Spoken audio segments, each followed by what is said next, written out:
So today we start a brand new, our fourth and final mini-series through the life of King David from the Old Testament. Today we start the final portion of his life. Now, if you've been here for all of 2025, raise your hand if you've been here for all of 2025. Like this was your church in January. Most of you, you know we spent this entire year going through the life of David. Back in January, in fact, we started the first mini-series. Maybe you remember this little graphic we used when God redefined your life. This little series back in January highlighted the early days. This is when David and Goliath, all that story hit. Powerful, powerful days.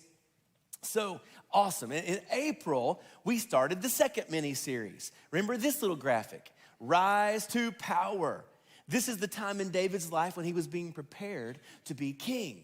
Maybe you remember crazy stories of David being chased around by Saul, the former king, but God was with him through it all. In July, we started the third mini-series. Here's that picture, if you remember, king on a throne.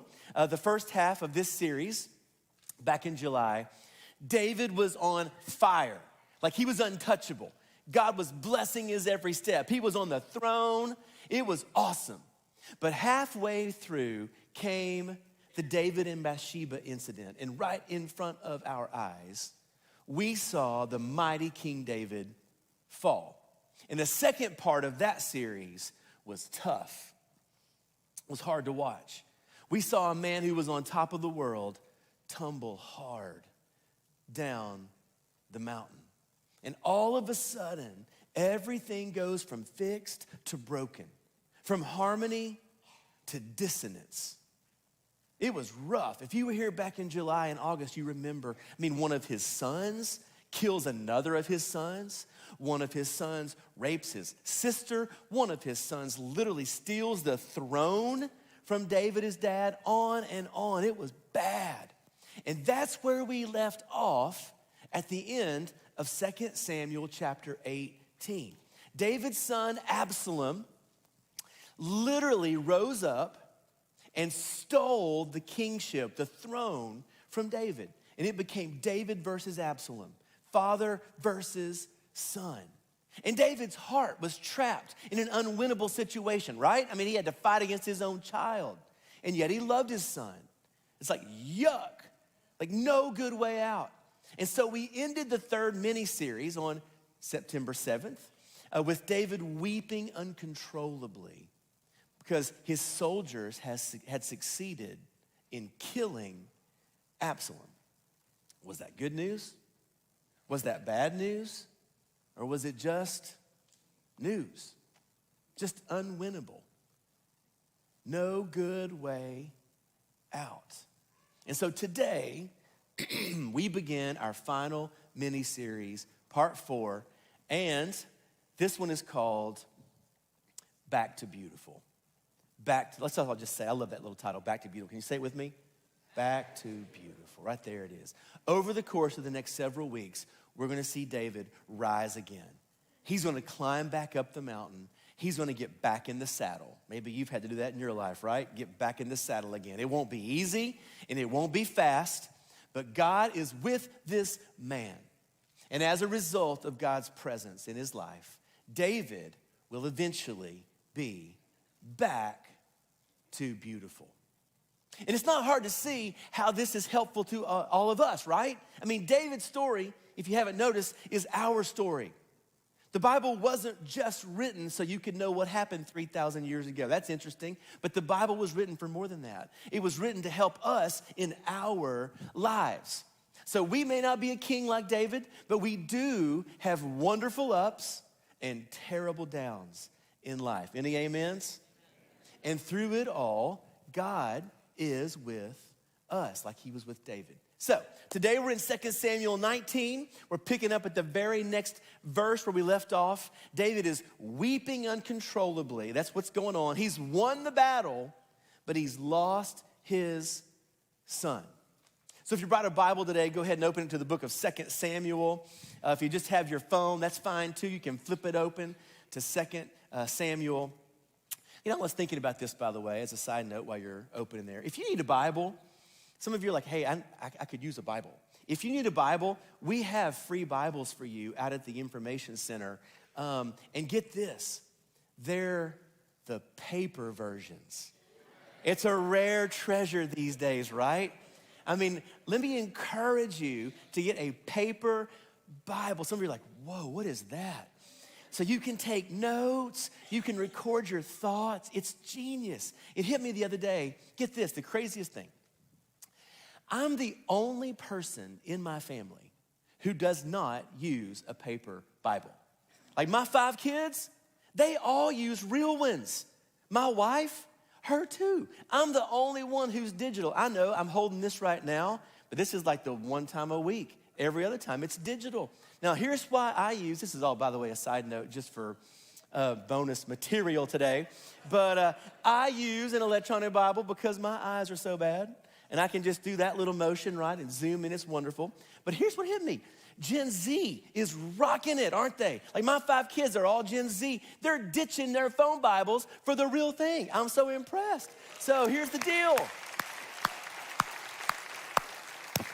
Thank you for making us old people look bad, Gen Z. We appreciate that. But whether you brought a paper copy or whether you brought your electronic copy, we're in 2 Samuel chapter 19. Now, here's the deal. Very sad moment. This is tough times. So get ready and adjust your emotions. It's going to be tough. Here's how it begins. Verses 1 and 2. It was told Joab, behold, the king is weeping and mourning for Absalom. So the victory that day was turned into mourning for all the people.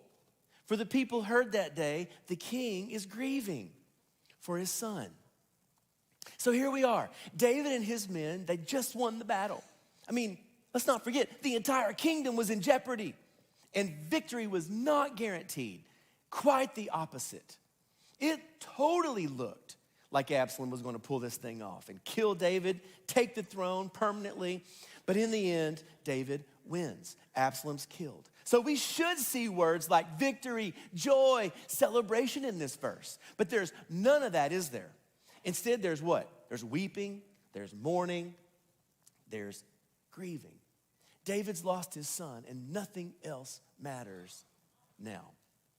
When you lose your most prized possession, nothing else matters. And for any of us who are parents, we can testify that the worst thing imaginable is losing a child. In fact, this is the theme we're going to pursue today as we read through this chapter. Here's the lens we're going to use. This is the way we're going to think about this. Here's the question for all of us to ponder today. What does life look like after the worst happens? What does life look like? What do you do after the worst thing you can imagine hits you? What's next? What's next? What does the next breath look like? What do you do? Here's another way to say it. Another way to think through this. What do you do after you hit rock bottom? Maybe you go bankrupt, or maybe your parents divorce, or maybe your boyfriend breaks up with you, or maybe you get cancer, or maybe you lose a child. And the question for us today that I've been praying that we'll be helped by is this. Now what? Now what? How do you breathe again? How does life go on? Some close friends of ours are missionaries on the other side of the world. We've known them for about 15 years or so, an incredible family, just a little bit younger than we are. October of last year, almost exactly a year, their 17-year-old son was killed in a driving accident. And as we've prayed for them many times over the past 12 months, Karen and I have thought, how do you go on? Right? I mean, how do you keep going? Or another example, maybe you've heard of, there's a well-known pastor I listen to a lot out in, he's out in Montana. His name is Levi Lusko. Here's a picture of Levi. But in 2012, Pastor Levi and his wife lost their little 5-year-old daughter to an asthma attack. And they've been very open with their struggles. Like, how do you keep going? Like, what does life look like? In fact, he wrote a book 3 years after that, and it was documenting the difficult and the dark journey. So the book was called, and here's the picture of the book. The book was called Through the Eyes of a Lion, Facing Impossible Pain, Finding Incredible Power. Isn't that a great title? Facing Impossible Pain, Finding Incredible Power. The book is an attempt to wrestle with what we're going to be talking about today. And I've been reading through this book for the last several weeks. It's just so good, so good. And so here's where we are. David's lost a child. It's complicated. The situation's messy. He's literally at rock bottom. But through it all, we're going to find some wisdom as to what to do and how to keep going through it all. So let's read the story and see what happens. Look at verse 3. It says this, "And the people stole into the city that day as people steal in, who are ashamed when they flee in battle." So the point here is David's tears are affecting everybody. David's anguish is affecting all the people. On a day when they should have been rejoicing, instead they walk back home as though they're ashamed, as if they lost the battle. And again, we read this.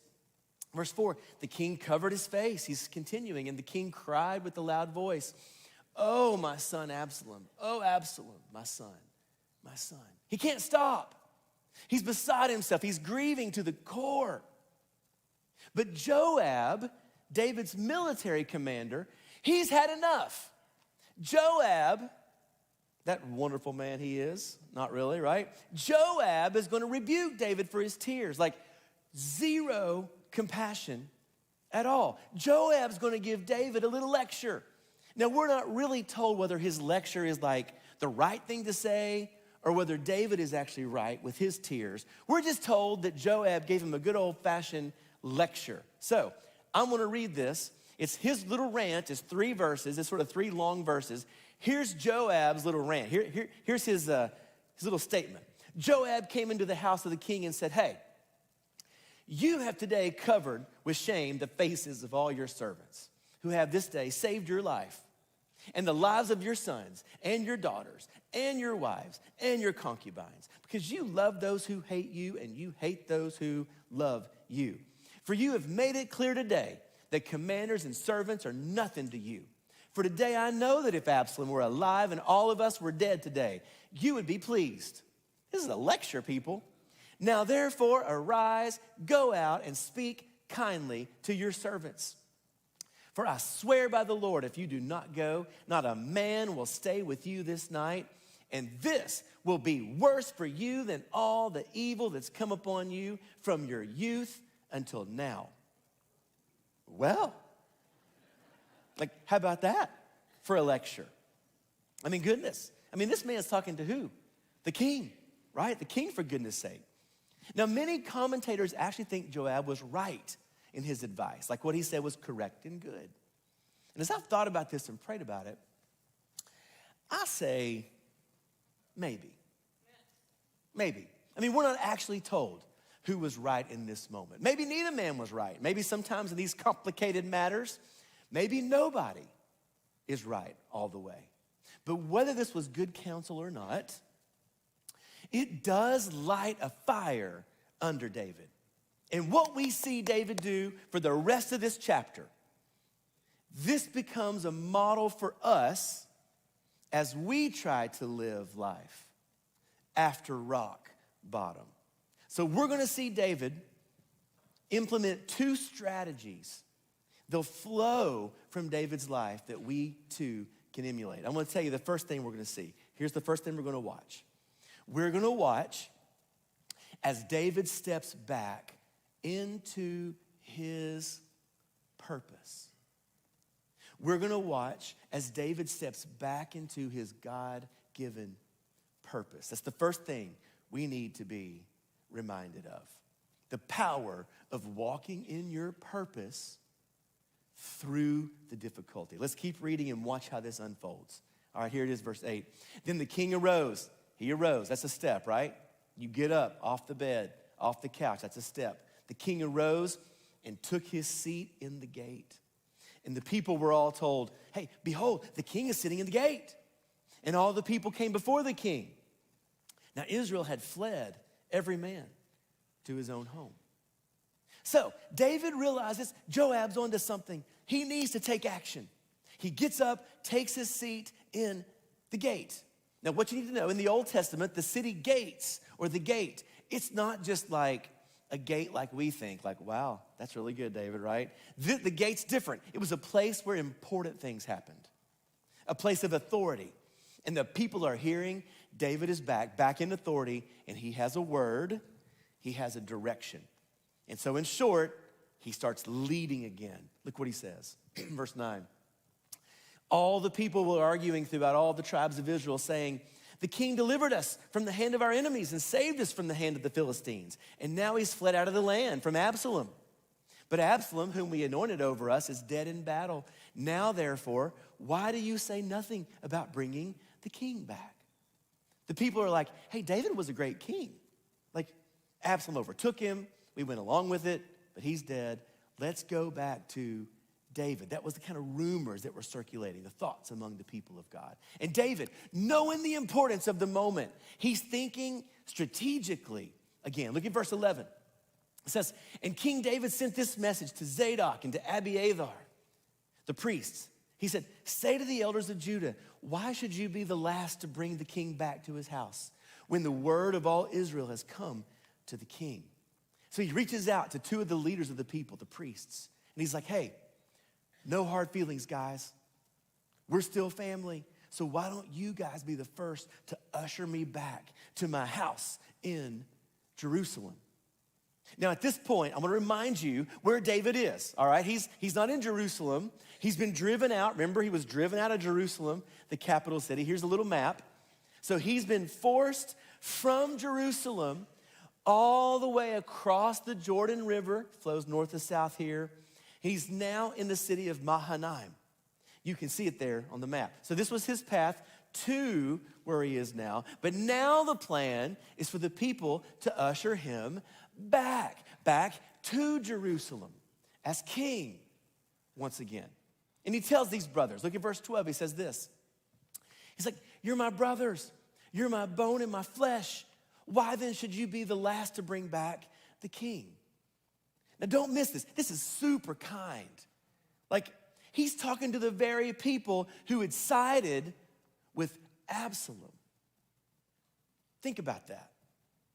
He's talking to the very people who had sided with his enemies. So David's like, we need to be unified again. No infighting. I will be your king again in peace.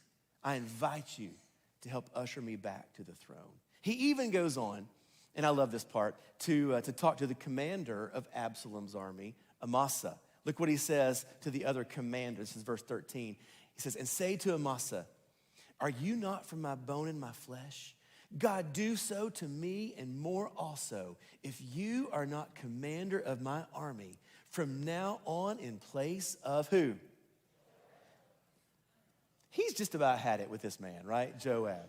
Again, the idea here is unity, bringing everybody back, even Amasa. And I love this little side note. David's just about had it with his bro here, right? He's like, by the way, Amasa, my plan is to replace Joab with you. Joab, he's made so many evil and violent moves. But he continues. He says this. He says, and he swayed the heart of all the men of Judah as one man. So they sent word to the king. They said, return, both you and your servants. So the king came back to the Jordan River, and Judah came to Gilgal to meet the king and to bring the king over the Jordan. Now listen, this is David leading again. He unites the people, invites them to assist in bringing back across the Jordan River all the way back to Jerusalem. Beautiful scene, beautiful scene. He's fulfilling his purpose. Again, don't miss this. So before we keep going with the story, I want to stop for a second. I want to say this. This is the deeper principle that we're talking about today. I want you to see this. We're seeing David picking himself back up off the ground of despair by once again walking in his purpose. Now think about that for a second. David was meant to be what? King. And we're seeing him begin to step back into that calling. And it's amazing how helpful it is in seasons of sadness and difficulty to be reminded of your purpose, your calling, why God has you on the planet, to step back into all that God has planned for you. Do you see that? Do you see the logic there? Maybe you need to be reminded of that today. Now, you may need a break. You may need a breather. But it's usually not the best idea to stay still for too long. This is one thing we're seeing here in David. But there's a second pattern we see in David next. There's two principles. Here's the second one. So the second thing we're going to see is this. I love this little next part.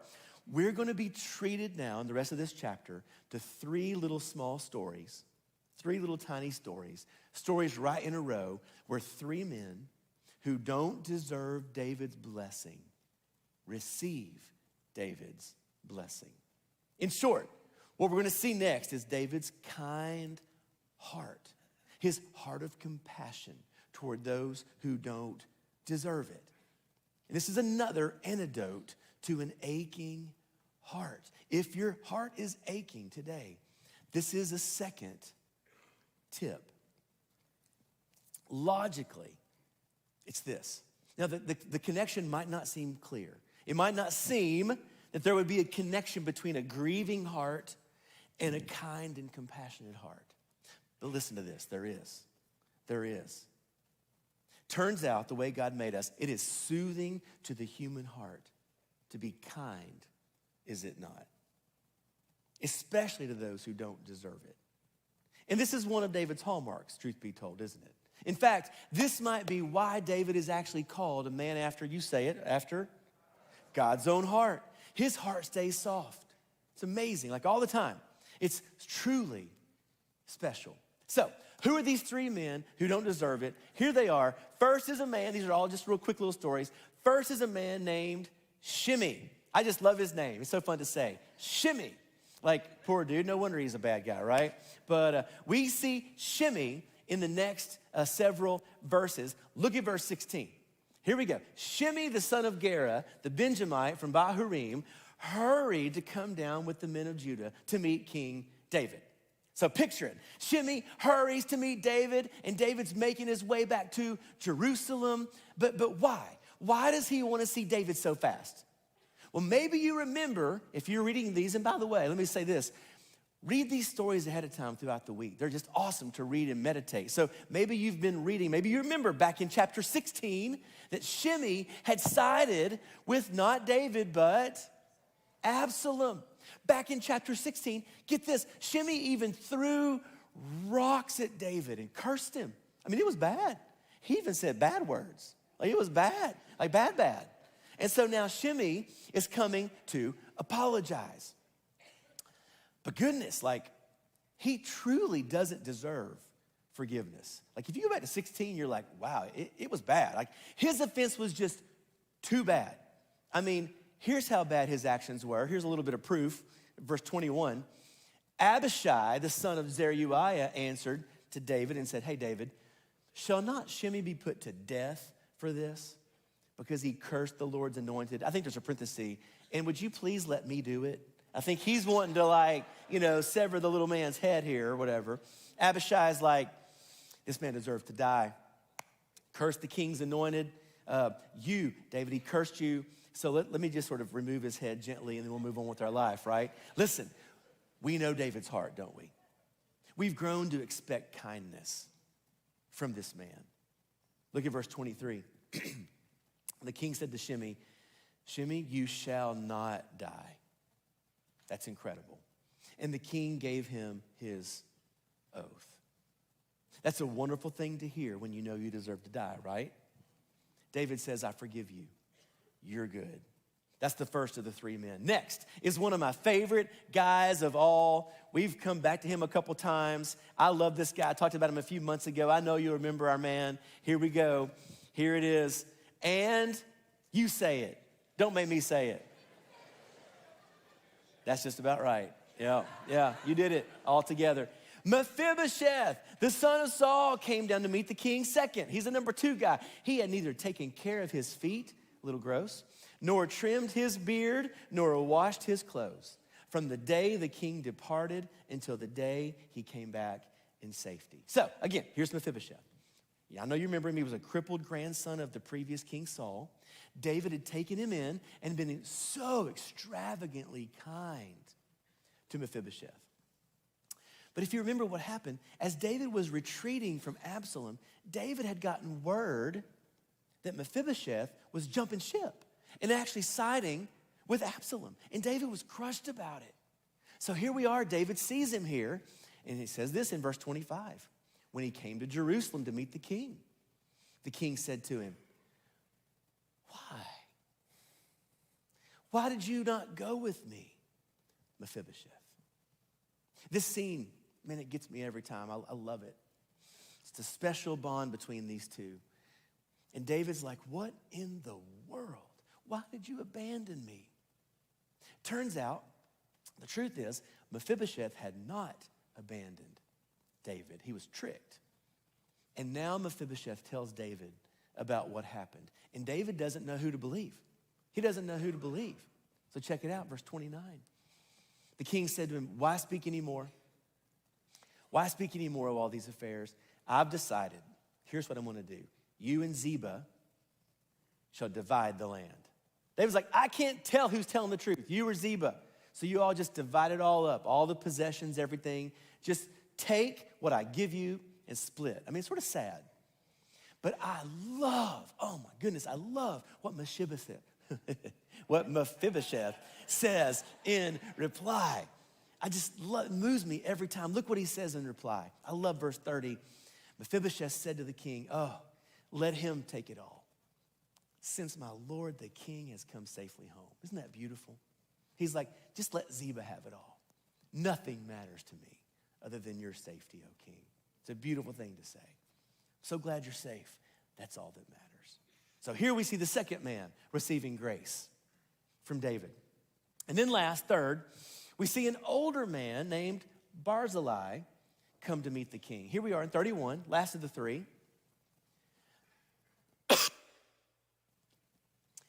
It says, now Barzillai, the Gileadite, had come down from Rogelim, and he went on with the king to the Jordan to escort him over the Jordan.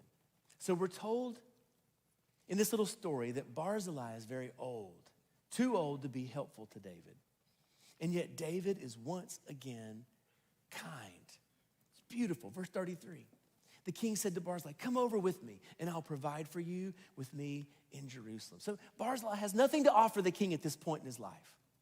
And yet David shows kindness and loyalty. Barzillai refuses to slow David down, but asks if his son can go in his place, return with the king. And of course, David obliges, once again showing mercy and grace and kindness to those who would be beneath most kings. And here's how our chapter ends. This is the last part, verse 39. Then all the people went over the Jordan, and the king went over, and the king kissed Barzillai and blessed him, and he returned to his own home.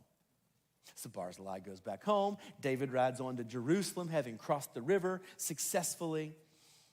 And as such, here's the idea. We're treated to three, not one, not two, but three examples of David's kindness. Let that refresh you. Kindness to Shimei, kindness to Mephibosheth, and kindness to Barzillai. In a day when David is absolutely filled with grief, what does he do?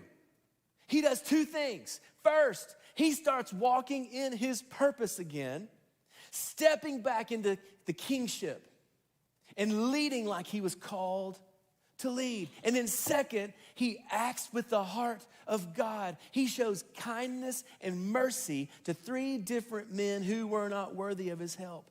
He ministered to others. He blessed others, even in the midst of an aching heart. And so, what wisdom can we glean from this beautiful chapter? That's the scripture for the day. What does the Lord have for us in this chapter? Why did God include this little scene in the Bible? Great question to ask yourself. So why is this here? Why is this in the Bible? Well, listen, here it is. There will be moments in your life when you will hit rock bottom. In fact, maybe it's today. Maybe this is you now. Maybe you could barely make it here because you couldn't stop crying. Maybe you're in such a season as we speak. It can hit slow or it can hit suddenly. We had some family friends a few years ago. This is just one example of how there's grief of all different kinds. I had some family friends a few years ago that told us when their youngest child moved and left home for college, this mom wasn't prepared for what she called a quiet house. You know what I'm talking about if you got kids? It's not a quiet house, right? Some of you have a 2, 3, 4, and 5-year-olds. You're like, what does that even mean? But the day comes, right? But it sent this mom into a downward spiral.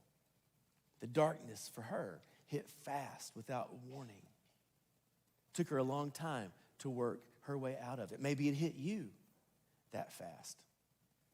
Or on the other hand, maybe this is not you right now. Maybe this feels totally different, all we've been talking about. But who knows? Rock bottom might be your reality this coming week. Only God knows. And so today in our text, we see a man after God's own heart weeping uncontrollably, grieving deep, like down to his core. And what patterns do we see that God used to help dig him out? Well, we've highlighted the 2 things. I'm going to say them again for you, especially those of you who are note takers. Here's the first one again. Remember your God-given purpose. Here's the first truth. When you're distraught and all you want to do is cry, remember this. Don't let this just wash over you. Think about this. Think hard about this. Remember, God has a plan for your life or you wouldn't be here. The minute he's done with the plan for your life, guess where you're headed? Up. Hopefully. If not, we'll talk about that, right? But here's the thing. The very fact that you're here means God has more for you to do. He has more work, more fulfilling work for you to do. So take a step. Lean in. That whole idea can be very helpful. Now again, don't get me wrong. There is a time to cry. The Bible says there's a time to weep, right? In fact, again, I'm not entirely sure Joab's advice was good advice. Like he was like, David, stop crying in front of everybody. Goodness, this is embarrassing. Well, there's really nothing in the text that just tells us that his advice was perfect. Just sort of all jumbles like together. So take time to weep. Take time to grieve. This is wise and biblical. Seasons are powerful. However, it's possible to live there too long. The day will come when it's time to start walking again. Might take a few days, might be a week, might be a month, it might be a year. The timing's between you and God. But eventually, you will find some healing in this. In once again walking in your purpose. Now, what is it? Well, it's probably not going to be king like David, right? Some of you are like, okay, there's some hope for me to be king here. President, one, maybe, I don't know, right? But listen, it might be something better, like different than that. It might be, how about this one? It might be parenting. It might be teaching school. It might be going back to work. It might be running your business. It might be doing something else that God's calling you to do. But whatever God's called you to do, re-embrace and start walking again. David did this, and it really helped him. So the first thing to do, remember your God-given purpose. It's the first way to get back to beautiful in your life. Second one, those who want to write this down, continue to bless others around you. Simply this, continue to bless others around you. I love those three examples. Right in a row, right? Like back to back to back. Three guys David was kind and merciful to, just inspiring. Those three awesome dudes with incredible names, right? Like all blessed through David's kindness. All while, I might add, David was grieving. And the point is this, when you force your heart to look outward, it's helpful. Maybe you need to be reminded of that. It's helpful because, one of the worst things about grief is that it forces you to look inward more than usual. And listen, you focusing too much on you is never a good habit. It's almost as though the human heart was made to be self-forgetful, to focus on other people rather than self. And so there's a super healthy link between blessing other people and a happy heart. So look, who is it this week that will cross your path? Who is it tomorrow morning, maybe even today, maybe at lunch tomorrow in the hallway or wherever that God may want you to bless in some way? No matter how bad you're hurting, I'm telling you, there's somebody around you who could use your help. And when you bless them, it's amazing. When you bless them, God in turn helps you deal with your own pain. It's incredible. One of the things that I love about that book that I showed you earlier, Through the Eyes of a Lion, it's this massive number of wise statements I've been reading now for weeks. Little phrases of wisdom that Levi put in the book that are just so helpful to readers. So again, here's the cover. The book, if you remember, Levi wrote, just mentioned a few minutes ago, about the passing of his daughter. And this little book is filled with so many wise thoughts from Levi's heart as he processed his own grief. And it reminds me one of the great blessings of pain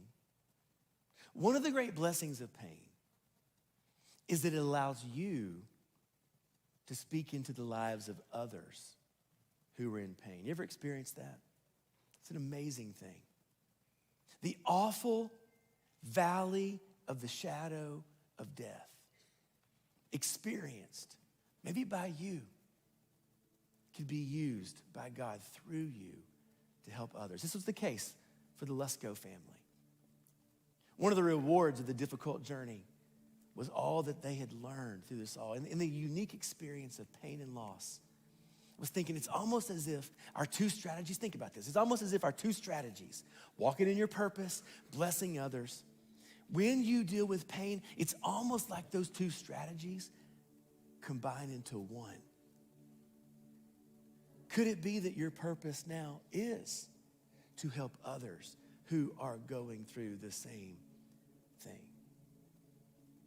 For those of you who can relate, your new purpose might be using your story to help others face their story. So powerful how God works. So here's some of the fruit that came out of the book. I just want to read you some powerhouse quotes that I loved. Very, very helpful to me. I have them here on my screen here. I'm just going to read them to you. Here's a quote. I just love this. He writes, "Suffering isn't an obstacle to being used by God. It's an opportunity to be used like never before." Amen to that? That's good, isn't it? That's good, people. Here's another quote. Listen to this one. He says, "It's a great honor to be entrusted with pain. The more it hurts, the louder it works." Whew. That's good. Here's another quote. I love this one. "God has a purpose for your pain." Listen to that. God has a purpose for your pain, for my pain, he says. It's a glorious, beautiful, precious, powerful purpose. I want you to believe that today. Here's another quote. He writes, "Sometimes God breaks our hearts to make us whole." He sends us pain so we can be stronger. Through our pain, we have an incredible God-given power to make a huge difference. Those are wise words from the heart of a sufferer. Okay, one more. All right, last one. This one's so deep, so profound, I just love it. He says this. He writes, "It's a great honor to be entrusted with pain. Let it be a passport that will take you to places you could never go before." Let it be a passport that will take you to places you could never go before. When I hear people talk like that, you know what hits me? That's the way people talk who have been set free by the saving power of Jesus. Amen? Right? That's the way people talk who have been set free by the power of Jesus. This is the power of the gospel unleashed into the lives of God's people. Trinity, listen, God does not spare us from pain, but he does get us through it, and he does use us more powerfully than ever before after the valley of the shadow. So I want you to be encouraged today. Listen, your God is with you. He will get you through this, and you will come out stronger than ever before. And if you're here today and you are standing outside the power of Jesus, if you're standing outside this power, we're talking about the power of the saving blood of Jesus Christ, the invitation is simply, come on in. Anybody? Come on in. Let's just give it up for the Lord. Come on. Come on in.